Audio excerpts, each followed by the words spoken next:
Media چلانے والے ہم لوگ، اخباریں نکالنے والے ہم لوگ، سارے پراپرٹیز کے کام کرنے والے ہم لوگ، غلط گورنمنٹ چلانے والے ہم لوگ، تربیت نہ کرنے والے ہم لوگ، اور آج کویسچن بھی ہم کرتے ہیں کہ ان کی تربیت کیسے کرنی، بھی ہم نے کرنی تھی نا. تو میں نے تو اس لیے شروع میں کہا تھا کہ اللہ رحم کرے اس نوجوان نسل کے جو ہمارے ہاتھوں اس طرح کے ٹوٹے پھوٹے ملک میں پیدا ہو گئی ہے. میں تو اس چیز پہ حیران ہوتا ہوں کہ لوگ اس بات پہ کیوں پریشان ہو جاتے ہیں کہ جی نوجوان نسل تباہی کر رہی ہے، ہمارے ملک کا کیا بنے گا، یہ باغ ڈور کس کے ہاتھ میں جا رہی ہے. بھئی دیکھیں، آپ نے جو نوجوان نسل کو دیا ہے اس نے آگے وہی لے کے چلنا ہے. ہم نے اس دنیا، یہ دنیا ہمیں ملی تھی، میری نسل کو ملی، مجھ سے پہلے میری پہلے والی نسلوں کو ملی.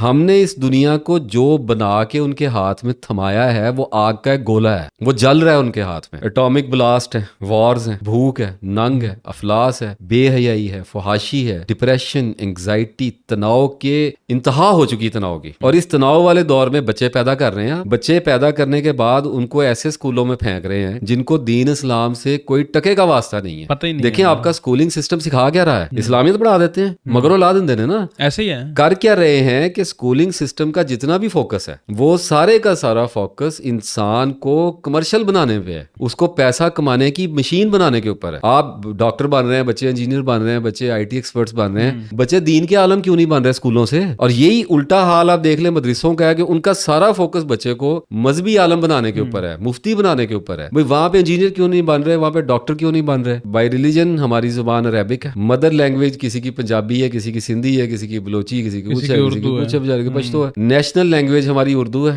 سلیوری لینگویج ہماری انگلش ہے، اور ہم اتنی زبانوں کے درمیان میں پھنسے ہوئے ہیں. ہمیں تو سمجھ ہی نہیں آتا کہ ہم نے کس سے کیا بات کرنی ہے، پڑھنا کیا ہے، بولنا کیا ہے. اب اس طرح کی صورتحال کے اندر آپ ینگ جنریشن کو پروان چڑھا رہے ہیں، اور پروان چڑھا کے اس کے اوپر آپ ہر قسم کا غلیظ دباؤ ڈالتے ہیں. پیسے بھی کما، چنگا بندہ بھی بن کے وکھا، اللہ نو بھی راضی کر، سانو بھی راضی کر، تے آپ بھی ٹھیک رہے. اب پرابلم یہ پڑتی ہے کہ ایک بچہ اسکولنگ سسٹم سے نکلا ہے، وہ کمانے کے لیے آگے گیا ہے، آگے کروڑوں کی باتیں ہو رہی ہیں، ولاگز ہو رہے ہیں، امیزون آیا ہوا ہے، ای بے آیا ہے، والمارٹ آ گیا ہوا ہے، مونیٹائزیشن شروع ہو گئی ہے، یوٹیوبرز آ گئے ہیں، سارے بیٹھے ہوئے ہیں اور وہ بتا رہے ہیں ہم کروڑ کروڑ کما رہے ہیں، ہم 2-2 کروڑ کما رہے ہیں. اب بچے کے سر کے اوپر پریشر آپ کیسا، وہی چیزیں باپ دیکھ رہا ہے، وہی چیزیں بیوی دیکھ رہی ہے، وہی چیزیں لڑکا دیکھ رہا ہے، وہی چیزیں لڑکی دیکھ رہی ہے.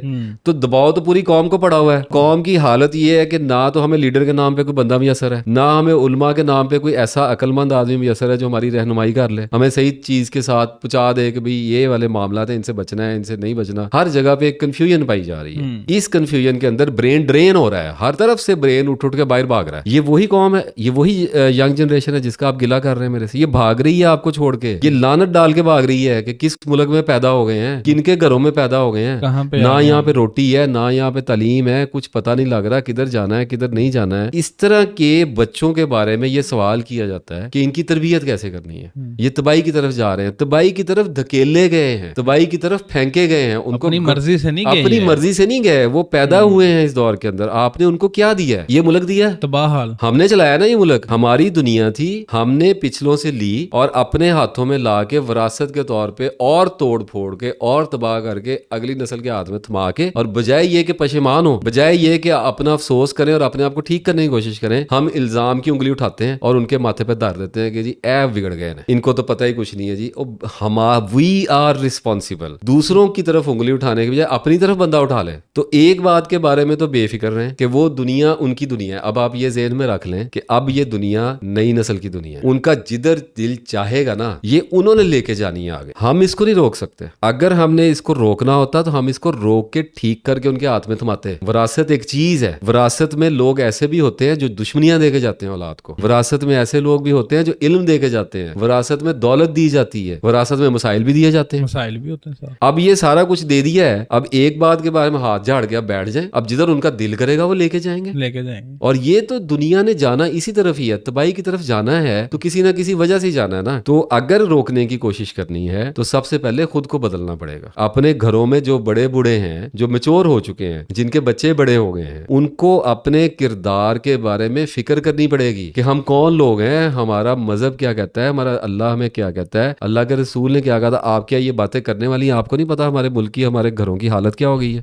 یہ کوئی ایسی بات ہے جس کے اوپر مجھے بولنا پڑے گا؟ اسلام میں بچوں کی تربیت کے نام پہ کچھ نہیں ہے. فکر نہ کریں اس بات کی. یہ نہیں ہے کہ تربیت ہے نہیں، لیکن تربیت وہ نہیں ہے جو ہم سمجھتے ہیں. ہم تربیت کا نام یا تو تبلیغ لیتے ہیں، یا ڈنڈا لیتے ہیں، یا پیسہ، یا ہپنوسس لیتے ہیں یا کہتے ہیں جی تہاڈے منہ چ سونے دا چمچا پاتا ہے تے تانوں ہن شیر دی اکھ نہ ویکھاں گے. یہ ایک نان سینس ہے. تربیت کیا کرنی ہے؟ بیٹھ کے ان کو لیکچر دینے ہیں اولادوں کو, خود جھوٹ بولنے ہیں, خود بڑی بڑی گاڑیاں لینی ہیں, کوٹھیاں بنانی ہیں, سوسائٹیاں کاٹنی ہیں, خود کرپٹ حکمرانوں کو ووٹ دینے ہیں, خود اپنے کریکٹر کے اوپر کوئی بات نہیں کرنی. مناسب روک ٹوک کی کوئی اس میں کوئی بات نہیں ہم کر رہے. ظاہر ہے بچہ آوارہ گردی اس کو روکنا پڑے گا, بچوں کو اچھا برا سمجھانا پڑے گا, لیکن جو اسپیکٹ کام کرے گا وہ آپ کا اپنا کریکٹر ہے. اگر آدمی کا کریکٹر ٹھیک ہو رہا ہے, سب سے پہلا آبزرور آپ کی بیوی ہے اور آپ کا بچہ ہے, تو بچوں کی تربیت کی, ینگ جنریشن کی تربیت کی فکر کرنے کی ہمیں ضرورت نہیں ہے, خود بخود ہو جائے گی. اتھارٹی نہیں ہے ہمارے پاس. میں بار بار یہ بات کرتا ہوں کہ وی آر ناٹ آتھورائزڈ. میں اگر پورن دیکھتا ہوں, میں اپنے بیٹے کو روک سکتا ہوں,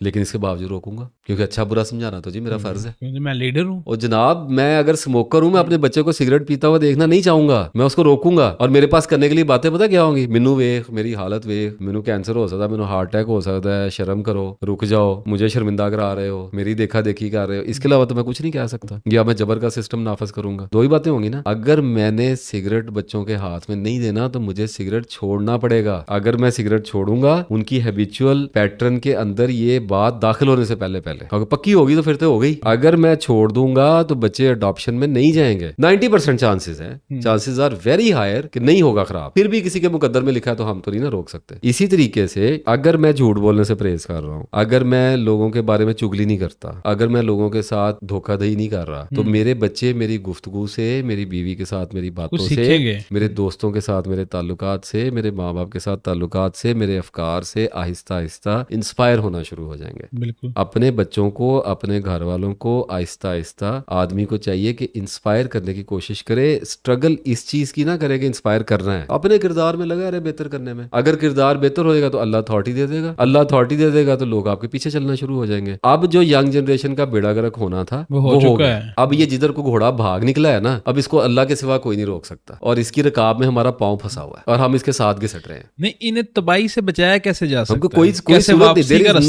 دیر از نو وے. دیکھیں نا, ایک گھوڑا کھڑا ہوا تھا, آپ نے اس کو چابک مار دیا ہے. وہ شیر ہے, پتا میں اس کو نہیں دہرانا چاہ رہا, جو لوگ سمجھدار ہیں سنا ہوگا. اب وہ لے کے, اب وہ اٹھ کے بھاگ پڑا ہے, آپ اس کے اوپر ہی نہیں بیٹھے ہوئے. میں نے آپ سے وہی بات کی نا, آپ اس کو ایکسپلین, آپ کا صرف پاؤں پھنسا رہ گیا اس کی رکاب کے اندر, وہ آپ کو لے کے گھسٹ رہا ہے, وہ بھاگی جا رہا ہے, آپ اس کے ساتھ ساتھ جا رہے ہیں. اب وہ جدھر مرضی آپ کو لے جائے. ایک ماں باپ نے اپنے بچوں کی پرورش رزق حرام سے کی ہے, وہ بچے ہو گئے بڑے, اب وہ بچے بڑے ہو کے جو مرضی ان کے ساتھ کرتے پھریں, وہ ان کی ڈسپوزل پہ ہے. تو اس معاملے میں اگر کوئی چکنی چپڑی بات کر دوں, کرتے رہے تربیت, اچھی بات کہنی چاہیے. میں یہ تو نہیں کہتا کہ رک جانا چاہیے, روکتے رہے. اب بات ہے کہ خود قرآن پڑھا نہیں ہے کبھی کھول کے, بچوں کو ڈنڈے مار مار کے, ہاں قاری صاحب بیٹھے ہیں پڑھ لو, قاری صاحب بیٹھے ہیں پڑھ لو. تو یہ جبر کا سسٹم کیا ہے سوائے نفرت پیدا کرنے کے, اور کیا پیدا کرتا ہے یہ؟ تو مین میں نے جس روٹ کے اوپر بات کی ہے, اس روٹ پہ آج نہیں تو کل, ہماری نسل کو نہیں تو ہماری اگلی نسل کو, اور وہ نہیں تو اس سے اگلی نسل کو, کوئی نہ کوئی تو اس پہ آئے گا. اور جب آئے گا تو اس کے بعد معاملات ٹھیک ہونے شروع ہو جائیں گے. اس وقت تک کے لیے دلی دور ہے, اس کو برداشت کریں.